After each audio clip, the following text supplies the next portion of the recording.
And work to tear down the old Iowa-bound I-74 bridge is moving quickly. Here's a look at what remains of the westbound bridge right now, with some parts of the spans already gone. Crews are expected to remove the towers and cables later this summer using explosives, just like they did with the Illinois-bound side last month.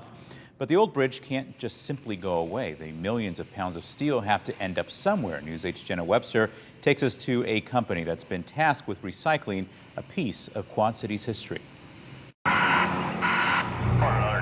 For months now, all eyes have been fixed above the Mississippi River, as we've watched a piece of history come down one small section at a time. I remember them building the span across. All leading up to one final moment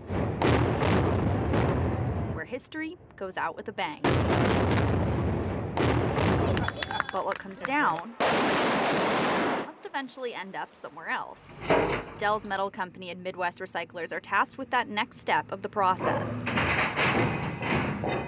So when it all began and we heard that the bridge was coming down, it was one of my goals that I was going to figure out how to keep all of the steel coming off of it locally here in our community. Christina Caldwell is the vice president and president of the two companies. Pretty much anything that you have seen or drove over that was metal has came to our yards. And those scrap yards are now overflowing with green. Millions and millions of pounds. Where the old starts to get scrapped into something new. They're all different sizes, shapes, so you have to figure out the best and most efficient way to cut it.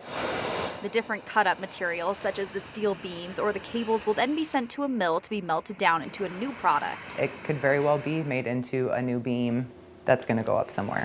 The future of the old bridge seemingly endless, but the recycling process revealing more pieces of its history. It was really neat to see what they did back in the early 1900s to be able to make that suspension cable, how they were able to take hundreds of pieces of very thin galvanized steel and wrap it and secure it and it hold all these years. Those iconic twin spans that stood watch over the mighty Mississippi for decades, now finding a new place in history. In Davenport, Jenna Webster, WQAD News 8. And Dell's Metal and Midwest Recyclers say it's important that all that metal is being recycled because it keeps millions of pounds from going to the landfill.